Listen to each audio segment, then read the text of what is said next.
तो स्टार्ट करते हैं इस लेक्चर में इलेक्ट्रोकार्डियोग्राफ। तो आखिर में इलेक्ट्रोकार्डियोग्राफ एक मशीन है और इससे हम लोग को क्या ऑप्टेन होता है भैया, इससे हम लोग को इलेक्ट्रोकार्डियोग्राम जो कि क्या होता है, ग्राफ है जो कि ऑप्टेन होता है किससे, इस मशीन से, समझे, जिसे बोलते हैं कि हम लोग ईसीजी।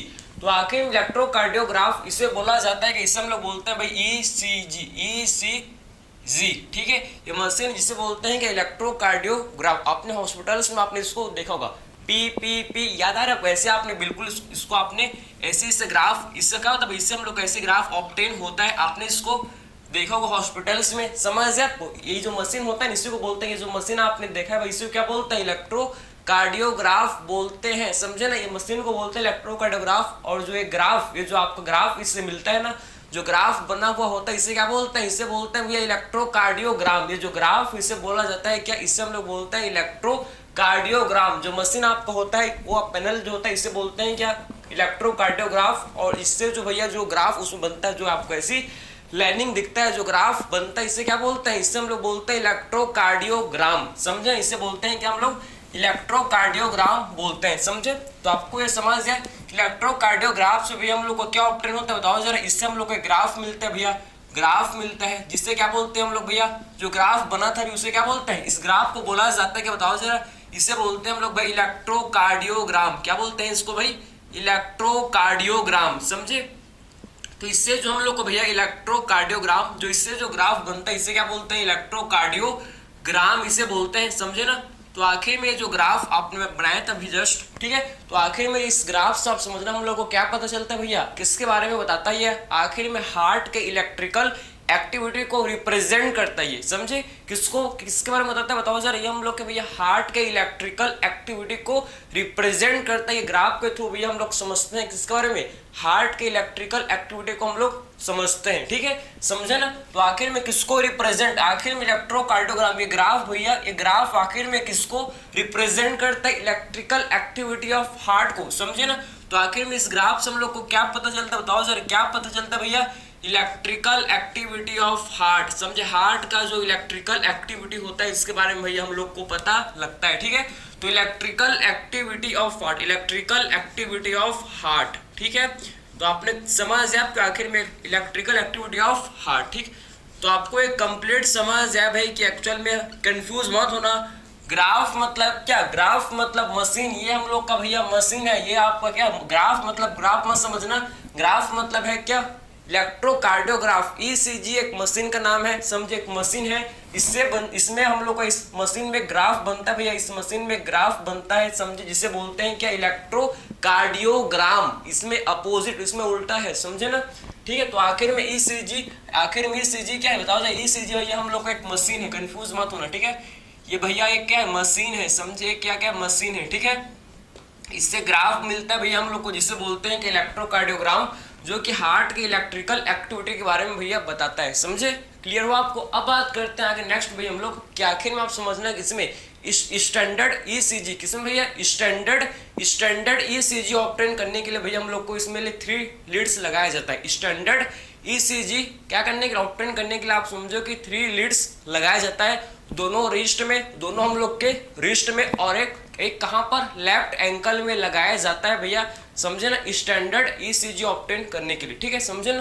तो आप समझो भाई कि हम लोग को अगर क्या चाहिए बताओ, हम लोग को स्टैंडर्ड, हम लोग को क्या करना है भैया, हम लोग को स्टैंडर्ड, आप समझो कि स्टैंडर्ड ईसीजी, स्टैंडर्ड ईसीजी, समझे ना, स्टैंडर्ड ईसीजी ऑब्टेन करना है भैया। स्टैंडर्ड ईसीजी, स्टैंडर्ड ईसीजी के लिए क्या करता है भैया, इसके लिए 3 लीड्स, इसके लिए आप समझो भैया क्या, इसके लिए आप समझना कि 3 लीड्स लगाया जाता है, 3 लीड्स इसके लिए भैया लगाया जाता है, 3 लीड्स, समझे।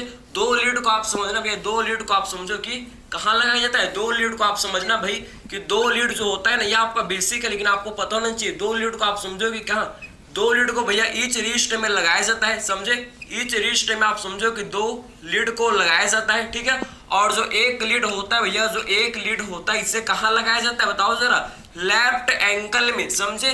तो एक रिस्ट को भाई लेफ्ट एंकल में लगाया जाता है। तो आपने ये समझ लिया कि एक्चुअल में हम लोग को अगर भैया स्टैंडर्ड ईसीजी ऑब्टेन करना है, स्टैंडर्ड ईसीजी चाहिए, तो इसके लिए क्या करते हैं भैया हम लोग इसके लिए क्या करते हैं, 3 लीड लगाते हैं। कहाँ लगाते हैं बताओ जरा, इसको 2 लीड को ईच रिस्ट में लगाते हैं। हर एक रिस्ट में आप समझना कि लीड को लगाया जाता है, और एक जो लीड है इसको भैया लेफ्ट एंकल में इसे लगाया जाता है। तो हम लोग को इससे क्या होता है भाई, हम लोग को इससे भाई स्टैंडर्ड ईसीजी ऑब्टेन होता है, समझे। और डिटेल के लिए आप समझो कि डिटेल इवोल्यूशन के लिए क्या करते हैं, डिटेल में जानने के लिए आप समझो कि भैया 12 रिस्ट टोटल 12 लीड लगाया जाता है। टेस्ट आप समझो कि कहाँ, हम लोग के चेस्ट रीजन में भी इसे लगाया जाता है फॉर डिटेल इवोल्यूशन। लेकिन आपके इंसर्टे में तो भैया आपके इंसर्टे में सिर्फ स्टैंडर्ड ईसीजी के बारे में भैया क्या दिया गया है, ठीक है। आपके इंसर्टे सिर्फ स्टैंडर्ड ईसीजी के बारे में दिया, तो आपको यही पता होना चाहिए कि भैया हम लोग इसमें 3 लीड लगाते हैं, इसमें हम लोग 3 लीड लगाते हैं। 2 लीड को भाई कहाँ लगाते हैं बताओ जरा, 2 लीड को ईच रिस्ट में और एक को भैया लेफ्ट एंकल में लगाया जाता है। मोर देन इनफ है, ठीक, इतना आपके लिए बहुत है, ठीक। अब बात करते हैं कि हम लोग भाई आपको एक बेसिक समझना है कि आखिर में, अब बात करते हैं कि बताओ जरा कि आखिर में आपको ये समझना है कि भाई कि पोलराइजेशन, डीपोलराइजेशन एंड रीपोलराइजेशन क्या होता है। ये तीनों चीज को आपको अच्छे समझना है, तभी आपको समझ आएगा भैया कि आखिर में उस जो होता है ना, आपने ग्राफ बना था उसको आपको समझ आएगा, वो आपको हर एक चीज प्रॉपर उसका समझ आएगा, ठीक है। तो आखिर में पहले हम लोग समझ लेंगे भाई कि पोलराइजेशन क्या होता है, डीपोलराइजेशन क्या होता है और रीपोलराइजेशन का, तो तीनों चीज को अच्छे से हम लोग पहले समझ लेंगे, ठीक है। तो आप ध्यान से आप देखना भाई कि आखिर में बताऊंगा मैं आपको कि पोलराइजेशन किसे, सबसे पहले देखो कि पोलराइजेशन किसे बोलते हैं, ठीक है। पोलराइजेशन किसे बोलते हैं, देखो भाई, तो पोलराइजेशन किसे बोलते हैं आप समझ रहे, ठीक है। ये आप समझो कि ये हम लोग का भैया क्या, ये हम लोग का मसल है, ठीक है। ये मसल है भैया हम लोग का कार्डियक मसल। ये हम लोग का कौन सा मसल है बताओ जरा, कार्डियक मसल है, ठीक है। अंदर हम लोग का आप समझना ध्यान से, अंदर नेगेटिव चार्ज है। अंदर कौन सा चार्ज है भाई, अंदर आप देखो, अंदर नेगेटिव, इनसाइड आप देखो इसके नेगेटिव चार्ज है, आउटसाइड इसके क्या भैया, आउटसाइड इसके पॉजिटिव चार्ज है, आउटसाइड इसके पॉजिटिव चार्ज है। तो इसे बोलते हैं क्या, इससे हम लोग बोलते हैं पोलराइजेशन या पोलराइज्ड स्टेट, समझे। इससे हम लोग क्या बोलते हैं भैया, पोलराइजेशन, या फिर इससे हम लोग बोल सकते हैं क्या, पोलराइज्ड स्टेट, इससे हम लोग बोल सकते हैं, समझे। तो इससे हम लोग क्या बोलेंगे, पोलराइजेशन, इसे बोलेंगे भाई हम लोग पोलराइजेशन, समझे। क्योंकि अंदर हम लोग का नेगेटिव चार्ज है, बाहर पॉजिटिव चार्ज, तो इसे बोलेंगे क्या, पोलराइजेशन। अब देखो नेक्स्ट हम लोग का केस भाई, नेक्स्ट आप समझना, अंदर हो गया भैया, आप देखो नेक्स्ट हम लोग आप समझना कि अंदर हो गया भैया हम लोग के, अंदर हो गया भैया आप समझो कि अंदर हो गया पॉजिटिव। आप देखो कि नेक्स्ट आप देखो भाई कि अंदर हो गया क्या, अंदर हम लोग का हो गया भैया आप समझना कि जो अंदर है इनसाइड हो गया नेगेटिव पॉजिटिव, और बाहर हो गया क्या, नेगेटिव, समझे। अब देखो भाई इनसाइड हो गया पॉजिटिव, अंदर हो गया पॉजिटिव, ठीक है, अंदर हो गया पॉजिटिव, समझ गए आपको। और बाहर हो गया क्या भाई, और बाहर हो गया भैया नेगेटिव, बाहर हो गया भैया हम लोग का नेगेटिव, समझे। इसे क्या बोलते हैं, इससे हम लोग बोलते हैं डीपोलराइजेशन, समझे। ऐसा हो गया तो इसे क्या बोलते हैं भैया, इससे हम लोग बोलते हैं क्या, डीपोलराइजेशन, समझे। ये हम लोग का पोलराइजेशन, अंदर नेगेटिव बाहर पॉजिटिव, इसे क्या बोलेंगे भाई, पोलराइजेशन। और इसे क्या बोलेंगे, इससे बोलेंगे भैया हम लोग डीपोलराइजेशन, समझे ना। तो इसे बोला जाएगा भैया डीपोलराइजेशन, डीपोलराइजेशन इसे हम लोग बोलेंगे, समझे, डीपोलराइजेशन, समझ जाए आपको, ठीक है। आखिर में एक और होता है भैया जिसे बोलते हैं क्या हम लोग, रीपोलराइजेशन। एक और होता है जिसे बोलते हैं क्या बताओ जरा, रीपोलराइजेशन। तो आखिर में रीपोलराइजेशन क्या होता है भाई, रीपोलराइजेशन का मतलब क्या बताओ, रीपोलराइजेशन का मतलब है कि अंदर फिर वापस से नेगेटिव, वापस से अंदर भैया नेगेटिव हो गया, वापस से अंदर हम लोग का भाई क्या हो गया, नेगेटिव हो गया, समझे। वापस से इनसाइड आप देखो नेगेटिव हो गया, समझे। और आउटसाइड आप देखना भैया, आउटसाइड हम लोग का कैसा हो गया भाई, पॉजिटिव हो गया, समझे। वापस से आप देखो कि इनसाइड नेगेटिव, आउटसाइड पॉजिटिव हो गया, इसे क्या बोलेंगे हम लोग, रीपोलराइजेशन, ठीक है। तो इसे बोला जाएगा रीपोलराइजेशन। तो तीनों को आप समझना भाई कि आखिर में पोलराइजेशन क्या होता है, डीपोलराइजेशन क्या होता है और रीपोलराइजेशन क्या होता है, समझ जाए आपको। तो आखिर में पोलराइजेशन मतलब समझ जाए आपको, अंदर नेगेटिव बाहर पॉजिटिव, समझे, अंदर नेगेटिव बाहर पॉजिटिव, इससे बोलते हैं क्या भाई, इससे बोलते हैं पोलराइजेशन, ठीक है। सेकंड केस आप देखो, इनसाइड पॉजिटिव, अंदर पॉजिटिव बाहर नेगेटिव, अंदर पॉजिटिव बाहर नेगेटिव, इसे बोलते हैं क्या, ये हम लोग का भैया पोलराइजेशन, इसे बोला जाता है कि इसे हम लोग बोलते हैं पोलराइजेशन, ठीक है। और थर्ड केस आप देखो, इन अंदर हम लोग का भैया नेगेटिव बाहर पॉजिटिव, इनसाइड आप देखो नेगेटिव बाहर आउटसाइड पॉजिटिव है, इसे क्या बोलते हैं भाई, इसे हम लोग बोलते हैं रीपोलराइजेशन। तो आपको ये समझ है कि एक्चुअल में पोलराइजेशन क्या होता है, डीपोलराइजेशन किसे बोलते हैं, हम लोग का रीपोलराइजेशन क्या होता है। तीनों टर्म को आपने अच्छे समझ लिया, आई होप ये आपको क्लियर हो गया होगा कि आखिर में पोलराइजेशन, डीपोलराइजेशन एंड रीपोलराइजेशन आखिर में क्या होता है। ठीक, अब बात करते हैं इसके बाद क्या हम लोग, अब बात करते हैं इसके स्टैंडर्ड इलेक्ट्रो जो ग्राम है हम लोग का, इस ग्राफ इसका है उसको हम लोग देखते हैं, समझेंगे भाई कि आखिर में उस ग्राफ का मतलब क्या है, क्या आखिर में उस ग्राफ जो बनता है इसका, इससे जो ग्राफ हम लोग को मिलता है भैया हम लोग का, तो आखिर में किसको, क्या चीज को रिप्रेजेंट करता है, किसको बताता है, उसको समझेंगे। ठीक है, समझ है आपको, उसको हम लोग अब समझेंगे। क्लियर, अब तो ये तो आपने समझ लिया कि आखिर में हम लोग ने बात कर ईसीजी बात कर, ईसीजी के बारे में सबको अपने सीरियल्स में या फिर मूवी में देखा, पक्का देखा होगा भाई। ईसीजी मशीन को तो हर कोई ने पक्का देखा ही होगा, समझे ना, क्योंकि दिखाते हैं भैया, दिखाते हैं इसको, तो क्यों नहीं देखोगे आप। ठीक है, समझे, अगर आपने मूवी देखा होगा या सीरियल्स को भी देखते हो तो आपको देखा होगा। ठीक है, तो आखिर में पिप पिप पिप पिप उससे आवाज भी आते हैं, आपने सुना होगा पिप पिप पिप। ठीक है, अब बात करते हैं ग्राफ को देखेंगे भाई, चलो ठीक है।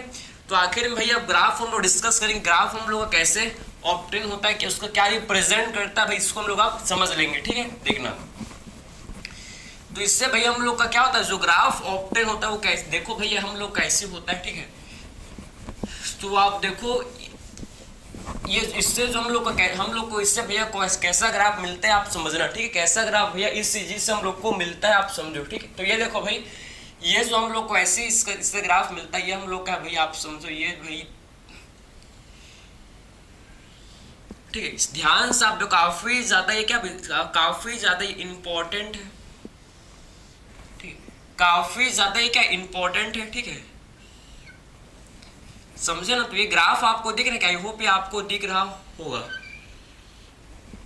समझ है, आपको ग्राफ दिख रहा है। तो ऐसी आपको ग्राफ देखने को मिलता है ना, ऐसे ही ग्राफ हम लोग को भाई देखने को मिलता है, बिल्कुल ऐसी ग्राफ देखने को मिलता है। तो आखिर में इसका मतलब क्या भाई, किसको रिप्रेजेंट, आखिर में क्या क्या चीज को रिप्रेजेंट करता है, ध्यान से आप सुना, ये कभी हम लोग के हार्ट का भाई आप समझो कि इलेक्ट्रिकल एक्टिविटी को रिप्रेजेंट करता है, समझे। तो आखिर में ये जो हम लोग का इसे बोलते हैं क्या, पी वेव, इसे बोला जाता है कि इसे हम लोग बोलते हैं भैया पी वेव, इसे बोलते हैं क्या, पी वेव इसे बोलते हैं, समझे।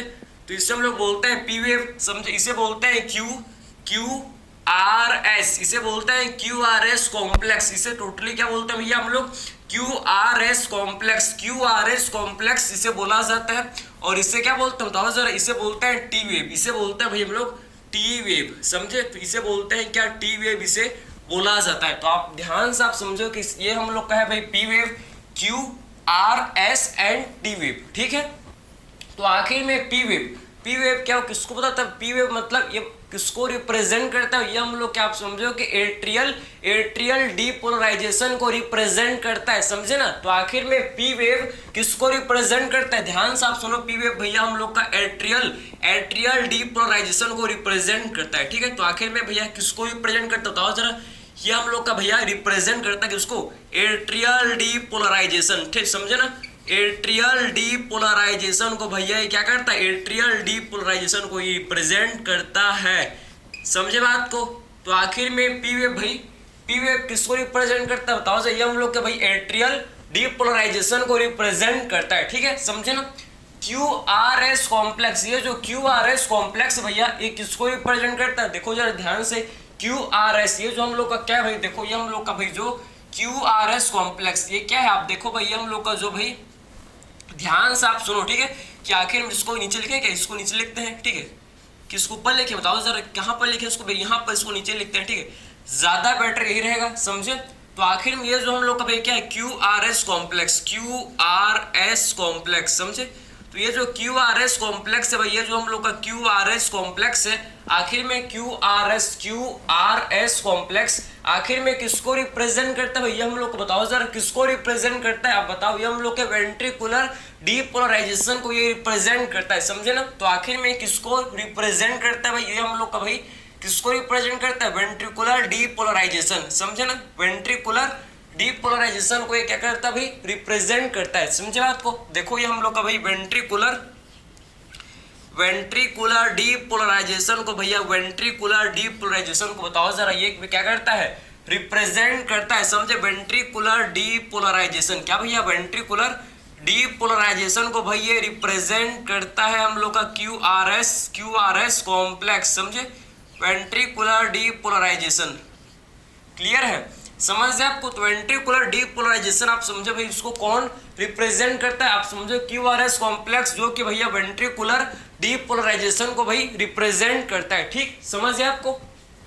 अब बात करते हैं टी वेव। तो आखिर में टी वेव किसको बताता है भाई, किसको ये रिप्रेजेंट करता है बताओ जरा।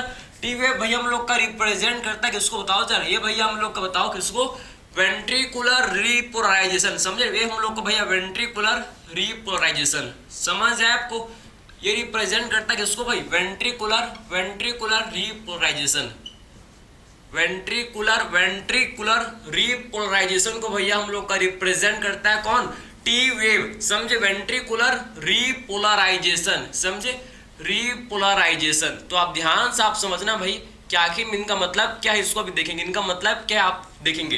पहले आपको ये तो समझ, ये तो आपको बेसिक आइडिया लग गया कि आखिर में भैया टी वेव किसको रिप्रेजेंट कर रहा है, किसको भैया, टी वेव हम लोग का देखो एट्रियल डीपोलराइजेशन को भाई रिप्रेजेंट कर रहा है। ठीक है भाई, ये हमको समझ आया। क्यूआरएस कॉम्प्लेक्स उसको रिप्रेजेंट कर रहा है, क्यूआरएस कॉम्प्लेक्स भाई वेंट्रिकुलर डीपोलराइजेशन को। समझे, पी वेव एट्रियल डीपोलराइजेशन को, टी वेव देखो वेंट्रिकुलर रिपोलराइजेशन। आखिर में अभी हम लोग ने समझ लिया, अभी आपको समझ जाएगा कि डीपोलराइजेशन क्या है, रिपोलराइजेशन क्या होता है, आप क्लियर हो गया आपको। ठीक है, अंदर जब हम लोग का पॉजिटिव चार्ज होता है, बाहर नेगेटिव, तो इसे क्या बोलते हैं, इसे बोलते हैं क्या, डीपोलराइजेशन। रिपोलराइजेशन किसे बोलेंगे भाई, जब वापस से अंदर नेगेटिव चार्ज हो जाता है, वापस से इनसाइड हम लोग का भाई नेगेटिव चार्ज हो जाता है और बाहर हम लोग का भाई पॉजिटिव चार्ज रहता है, तो इसे क्या बोलते हैं, इसे बोलते हैं भैया हम लोग को वेंट्रिकुलर रिपोलराइजेशन इसे बोला जाता है। ठीक, इसे हम लोग क्या बोलते हैं भाई, वेंट्रिकुलर रिपोलराइजेशन इसे बोलते हैं। ठीक है, समझ गए आपको। तो अब बात करेंगे भाई, आप देखो ध्यान से, जो पी वेव है ये हम लोग का क्या है भाई, एट्रियल डीपोलराइजेशन को ये क्या कर रहा है, एट्रियल डीपोलराइजेशन को भाई ये रिप्रेजेंट कर रहा है। ठीक है, तो इसका मतलब क्या होगा, देखो जैसे पी वेव आया भैया, जैसे आप समझना पी वेव हुआ, ठीक, जैसे पी वेव हुआ आप आया, मतलब इसके बाद क्या होगा, पी वेव के बाद क्या होगा भैया हम लोग का, आप समझो कि एट्रियल सिस्टोल। जैसे पी वेव आया फिर क्या होगा भैया, एट्रियल डीपोलराइजेशन के बाद फिर क्या होगा बताओ जरा, एक किसको लीड करेगा भैया, ये हम लोग का एट्रियल डी, आप समझो एट्रियल डीपोलराइजेशन, एक किसको लीड करेगा भैया, किसको लीड करेगा बताओ जरा, इससे क्या होगा फिर हम लोग का एट्रियल सिस्टोल। फिर क्या होगा भाई, एट्रियल सिस्टोल। सिस्टोल का मतलब पता है सबको, सिस्टोल मींस कॉन्ट्रैक्शन। समझे, सिस्टोल का मतलब क्या, कॉन्ट्रैक्शन मींस एट्रियम कॉन्ट्रैक्ट करेंगे, मींस एट्रियम का क्या होगा भाई, कॉन्ट्रैक्शन। सिस्टोल मतलब कॉन्ट्रैक्शन। ठीक है, तो जैसे पी वेव खत्म हुआ उसके बाद भैया एट्रियल सिस्टोल होगा, मींस एट्रियल का कॉन्ट्रैक्शन। सबसे पहले हम लोग का वेव आएगा, सबसे पहले आप हम लोग का पी वेव आएगा। समझे, पी वेव मतलब एट्रियल डीपोलराइजेशन होगा। एट्रियल डीपोलराइजेशन के बाद क्या होता है, एट्रियल सिस्टोल। ऐसा नहीं कि तुरंत काम नहीं होगा, समझे, 1-2 सेकंड का डिले। समझे, सबसे पहले क्या होगा भैया, हम लोग का एट्रियल डीपोलराइजेशन होगा, उसके बाद एक इसको लीड करेगा भैया एट्रियल डीपोलराइजेशन, हम लोग का भैया एट्रियल सिस्टोल को लीड करता है। समझ है आपको। ठीक है, फिर बात करते हैं क्या हम लोग, नेक्स्ट हम लोग का है क्या, देखो क्यूआरएस कॉम्प्लेक्स, ये तो भैया किसको रिप्रेजेंट करता है, वेंट्रिकुलर डीपोलराइजेशन। वेंट्रिकुलर डीपोलराइजेशन को ये रिप्रेजेंट करता है। तो आप समझो जैसे क्यू हम लोग का,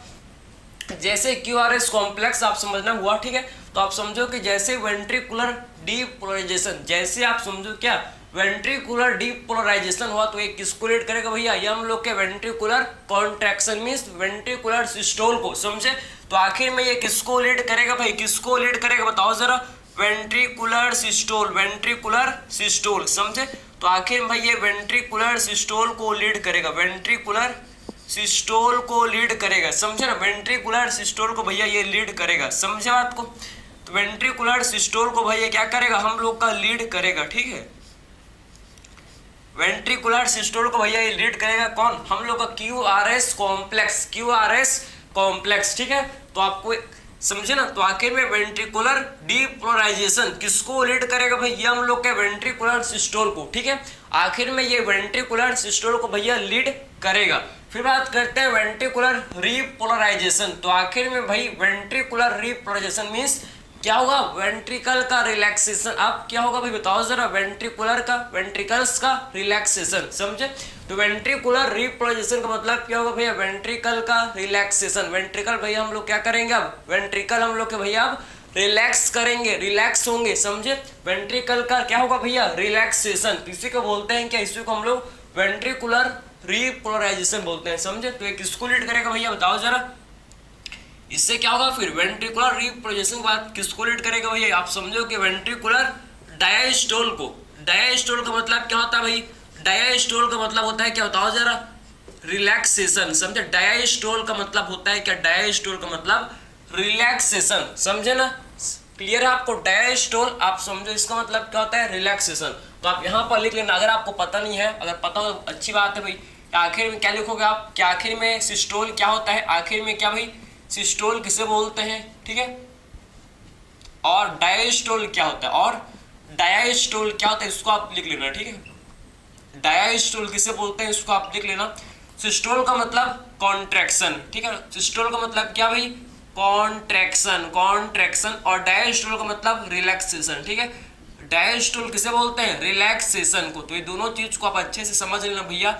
सिस्टोल का मतलब कॉन्ट्रैक्शन एंड डायस्टोल का मतलब क्या होता है, डायस्टोल का मतलब भाई रिलैक्सेशन होता है, समझे, रिलैक्सेशन होता है, समझे ना। तो सिस्टोल का मतलब कॉन्ट्रैक्शन एंड डायस्टोल का मतलब रिलैक्सेशन, ठीक है भाई, समझ गए आपको। तो आपने ईसीजी को आपने पढ़ना, आप समझ गए कि एक्चुअल भाई आप कभी भी आप ईसीजी को देखोगे तो आपको समझ हल्का फुल्का तो आ जाएगा, कितना बड़ा वेव किसका, सबसे बड़ा वेव किसका, तो सबसे बड़ा वेव भैया हम लोग का QRS कॉम्प्लेक्स होता है, समझे। तो ऐसा भी आप समझो QRS कॉम्प्लेक्स को आप काउंट करके आप हार्ट बीट रेट को काउंट कर सकते हो, समझे। आप कितना हार्ट बीट रेट है भैया पता कर सकते हो, किसको काउंट करके भैया, QRS कॉम्प्लेक्स को भैया आप काउंट करके पता कर सकते हो किसको, हार्ट बीट रेट को, समझे ना। तो QRS कॉम्प्लेक्स को काउंट करके आप हार्ट बीट रेट को पता कर सकते हो। आप समझो कि इसका जो ग्राफ है ऐसा नहीं, जो आपका समझो ना, अगर हार्ट में आप समझो कि अगर माइटोकार्डियल इन्फार्क्शन हो चुका है, हार्ट अटैक हो चुका है, तो ये ग्राफ जो है आपको ऐसे नॉर्मल नहीं मिलेगा। नॉर्मल केस में एक ऐसा ग्राफ आपको कब मिलेगा भैया, नॉर्मल केस में। अगर कोई बीमारी, अगर कोई डिसीज है तो आपको ऐसी ग्राफ देखने को नहीं मिलेगा। इनका इनलार्जमेंट, इनका क्या हो जाता है, इनका भैया इनलार्जमेंट हो जाता है, समझे। इस ग्राफ, इस वेव ये लोग का समझो, कोई डिसीज है तो आप समझो क्या होगा, इस इन वेव का भैया इनलार्जमेंट हो जाता है, समझे। ये नॉर्मल कंडीशन का आपको ग्राफ है भैया, नॉर्मल पर्सन के आपको हम लोग का स्टैंडर्ड ईसीजी है, समझ गए आपको। तो ये तो आपको समझ जाए कि एक्चुअल भैया यहाँ इसमें हम लोग को 3 वेव देखने को मिलता है, P wave and QRS complex and T wave, समझे। पी वेव मतलब एट्रियल डीपोलराइजेशन, मतलब ये किसको लीड करेगा भैया, ये हम लोग का समझो एट्रियल सिस्टोल को लीड करेगा, समझे ना, एट्रियल सिस्टोल को लीड करेगा। QRS कॉम्प्लेक्स आप समझो कि वेंट्रिकुलर डीपोलराइजेशन किसको रिप्रेजेंट करता है, वेंट्रिकुलर डीपोलराइजेशन, मतलब हम लोग के वेंट्रिकल का क्या होगा भैया, वेंट्रिकल सिस्टोल, समझे। वेंट्रिकल का कॉन्ट्रैक्शन, वेंट्रिकल कॉन्ट्रैक्ट करेंगे, समझे। वेंट्रिकल का सिस्टोल मींस वेंट्रिकल का कॉन्ट्रैक्शन होगा, समझे ना। फिर हम लोग कहे भैया क्या, वेंट्रिकुलर रीपोलराइजेशन। तो आखिर में वेंट्रिकुलर रीपोलराइजेशन जो है भैया इसको आप समझो किसको लीड करेगा, हम लोग का भैया वेंट्रिकुलर डायस्टोल को। डायस्टोल का मतलब पता है आपको, रिलैक्सेशन, एंड सिस्टोल का मतलब कॉन्ट्रैक्शन, ठीक है। तो आपके इन सर्टेन एक टर्म, एक लाइन लिखा भैया, एंड ऑफ, आप समझो कि end of T wave, end of T wave एक क्या है भैया, end of T wave means end of systole, समझे। एंड ऑफ टी वेव का मतलब क्या भैया, end of systole, end of systole, समझे। तो एंड ऑफ टी वेव इसका मतलब क्या भाई, एंड ऑफ सिस्टोल, ठीक है, समझे। एंड ऑफ टी वेव का मतलब क्या भैया, end of systole, end of T wave means end of systole, ठीक है। एंड ऑफ टी वेव मतलब end of systole, T wave means systole. तो ये तो आपको कंप्लीट समझ आया होगा, आप देख सकते हो भाई ध्यान से, ठीक है। तो आपने ईसीजी इलेक्ट्रोकार्डियोग्राम, ठीक है, एक ग्राफ के बारे में आपने देख लिया, इलेक्ट्रोकार्डियोग्राम है ये ग्राफ, क्या बोलते हैं, इलेक्ट्रोकार्डियोग्राम। इस मशीन को बोलते हैं क्या, इलेक्ट्रोकार्डियोग्राफ, ठीक है। तो कंफ्यूज मत होना, उसमें उल्टा चलता है, ग्राफ मतलब मशीन और ग्राम मतलब ग्राफ, ठीक है, उल्टा, जस्ट अपोजिट इसमें होता है, ठीक है, क्लियर। तो आपको आई होप ये ईसीजी आप इतना ही पढ़ो, इस मोर देन इनफ, आपके इन स्टडी में इतना ही दिया है भाई। इससे ज़्यादा क्या करोगे, आपको बाद में जब मेडिकल कॉलेज में आपको पढ़ोगे इस डिटेलिंग कैसा होता है एक्चुअल में, कैसा एक्चुअल में भी होता है, उसको आप और डिटेल में पढ़ोगे। इतना मोर देन सफिशिएंट है, बिल्कुल आपके लिए सफिशिएंट है, ठीक है। ईसीजी इतना काफ़ी है। अगर आपको समझो कि ग्राफ आपको कैसा मिलेगा, आपको स्ट्रेट लाइन, अगर आपको ग्राफ भैया स्ट्रेट लाइन मिल रहा है तो मतलब इसका मतलब क्या, स्ट्रेट लाइन आपको अगर ग्राफ मिलेगा इसका मतलब क्या है, टी पिप पिप पिप पिप पिप पिप पिप पिप पिप खत्म। कार्डियक अरेस्ट, इसे बोलते हैं कि हम लोग कार्डियक अरेस्ट, समझे। जब हार्ट बीटिंग स्टॉप हो जाता है भैया, हार्ट बीटिंग, जब हार्ट अपना बीट करना बंद कर देगा, हार्ट धड़कना जब बंद कर देगा तो उसे बोलते हैं क्या है, कार्डियक अरेस्ट। इसे बोलते हैं क्या भाई, कार्डियक अरेस्ट। फिर एक साउंड आता है पी का, एक लंबा साउंड आता है, आपने पक्का सीरियल्स में आपने इसको सुना होगा या देखा होगा, ठीक है, समझे ना। तो ये हम लोग का होता है भैया ईसीजी। तो हम लोग का लेक्चर भी पी के साथ कंप्लीट। तो मिलते हैं भाई अगले लेक्चर में, थैंक यू।